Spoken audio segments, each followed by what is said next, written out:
I was seeing deals being signed and some more. So look, I was working with my partner at the time, right? I had met this lady or whatever, and she's like, you know, she behind the scenes in the music business or whatever. For those that don't know, you know what I'm saying, I'm in the music business as well, you know, like, you know, whatever, like on some independent type of, anyway. You know, she hit me up, you know what I'm saying, she saw my motion, whatever, so she was like, hey, I got a music conference going on, you know what I'm saying, like, I want to, you know, you want to be a part of it? I'm like, bet, you know what I'm saying, so, you know, I looked into it, you know what I'm saying, she had a music conference that she was building on her own for, like, behind the scenes people, basically letting people know about the music business, you know what I'm saying, and it was dope, man. It was like, it didn't really come into fruition, but it was to the point to where competitors competing for like a chance to like get their music played in like a movie and a video game, something like that. It was dope.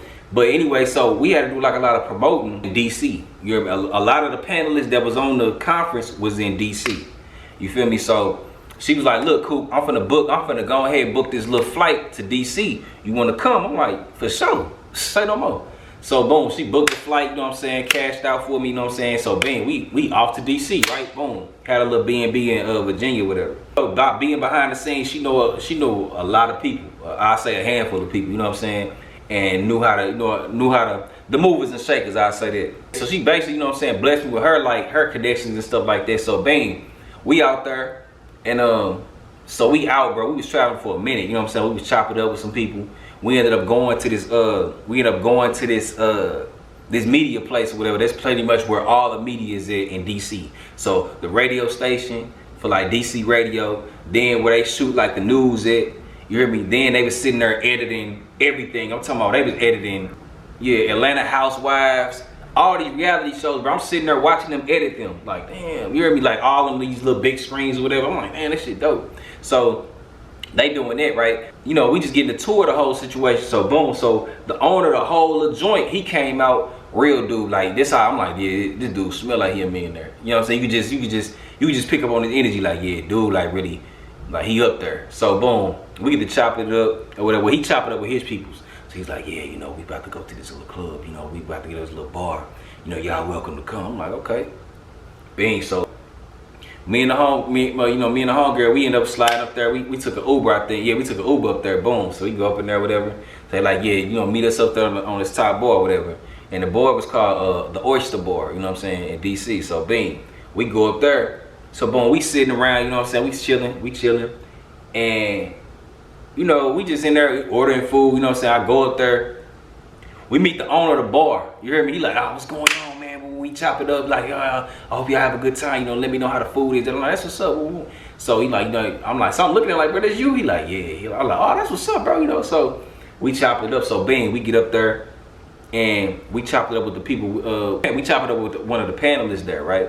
So the panelist, he putting us on point. So he just talking about like, and this is 2018, so Nipsey Hussle's still alive. So he asked me questions like, hey, who do you think has the best like business model as an artist? And I'm like, Nipsey. He's like, man, Nipsey Hussle, yeah, he's a great businessman. I'm like, yeah, that's who I model, you know, my whole brand and everything after, you know what I'm saying? He pretty much laid down a blueprint for me, you know, so we chopping it up, whatever, right?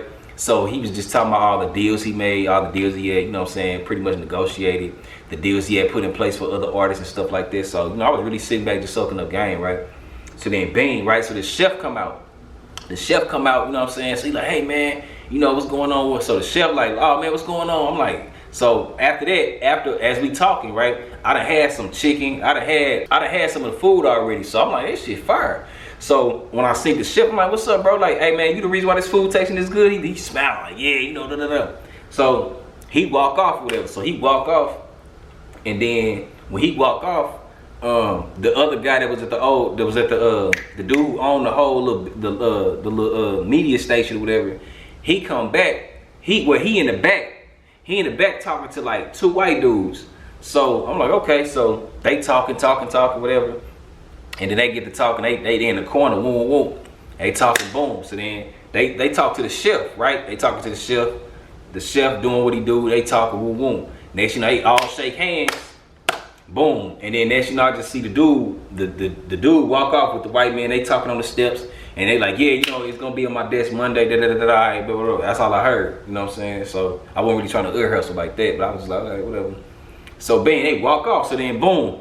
So then the chef me, Chef, and Dude, whatever. So the homegirl, she was like, let me take a picture of y'all coop. So boom, she snapped that picture, the one that y'all see, right? So we sit back down, Dude cheesing hard. You hear me, Chef? He cheesing hard. So I'm like, oh, this was I'm just thinking like, all right, whatever. So when we sit back down, so then Dude come to us and was like, the panelists, he say, y'all just witnessed him signing a major deal with Food Network. I hope y'all just realized that.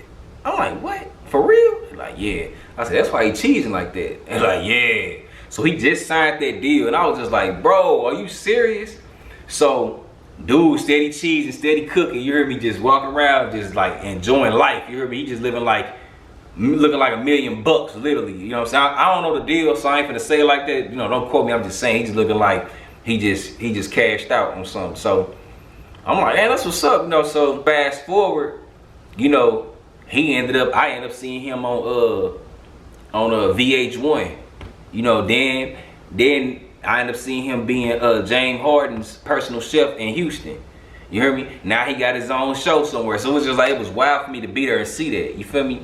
And then, you know, I'm talking to the dude, you know what I'm saying, the owner of the whole little joint, not in the bar, but at the media place or whatever. So, you know, we chopped it up, you know what I'm saying? We chopped it up, and this was the next day. But we chopped it up. He telling me about, you know, when I, you know, cause how I got introduced, she was like, you know, I'm a rapper. So he was kind of like, okay, rapper. Who don't rap, right? But then, you know, once I told him that I was a YouTuber, his ears perked up. Like, what? You a YouTuber? I'm like, yeah. So he get to telling me about things about YouTube, and he know the owner of YouTube and yada yada. I'm like, what? So we get to chop it up from there. So long story short, man, it was a great experience. I ain't finna go into detail of what we talked about, but just let you know, I walked out of that conversation like super inspired, like super geeked up, super like confident, super feeling like I can do whatever. You hear me? And I'm telling y'all this story time to tell y'all, man, like, you know, you just gotta know your business, man. Be knowledgeable what you got cracking, and just, you know, when you prepare, bro, you ain't gotta get ready. You hear me? And I know that's a cliche, but it's so real, because when they was asking me questions, because I studied the business so heavy, man, I'm answering every question. They're like, well, what, like, man, dude, you know, dude official. On top of that, digital business card company called Switch It Out. Shout out to the owner. And so I was using it as I was out there. So like, you know how people give like physical business cards, I was giving digital business cards out there. And one lady was like, are you serious? Like, we was just in a business meeting the other day, and we were saying how, you know, physical business cards are dead, or they're a dying breed. Somebody need to make a digital, like an app or something, and you come with an app. So they was highly impressed with what I was bringing, you know what I'm saying? So that's all I say, man. You gotta be prepared, man. And you know, I was looked at in such a great light, you know what I'm saying? Like the owner of the bar was like, man, cool, man, whenever you come through, man, just hit me up, bro. Just hit me up. I'm roll the red carpet out for you. And that's the thing, man, networking, man. You gotta network. Network is your network. That's the realest thing ever. Like, I can't stand when people be like, and I get it, but I can't stand when people like, I don't like meeting new people. I get it, because, you know, we got trust issues, but at the end of the day, bro, how you gonna really make something shake and you ain't meeting nobody new? Now, if you meet new people who will be on bullshit, and yeah, I ain't with that either. But when you meet people that's really out here, like, really about something, bro, and really about, like, elevation and being productive, man, what's up, bro? Because I'd rather be consistently meeting new people than the same motherfuckers who stuck. You know what I'm saying? I ain't got time for still people. STILL, still on the same bullshit. I ain't got time for that. You know, so, man, network, man. I'm talking about network. Network, y'all. Don't be too scared to network. I'm telling y'all, man. I learned that from the Rico Love Music Conference. Man, network. You have to network. If you don't network, bro, like, you ain't gonna get nowhere. You know what I'm saying? And don't be the type that would just a user. You know what I'm saying? Nobody likes a user, man. Get out there, but really add value to people's situation. Don't be out here just trying to use them, yeah, right on, and try to run off. Nah, you lame as fuck for that. Y'all let me know what y'all think, man. You know what I'm saying about this? You know what I'm saying about this story time? You know, I'm letting y'all know, man. You got a network, man. I was out there in DC networking heavy. You heard me? Froze up until we froze up. Talk to me in the comments.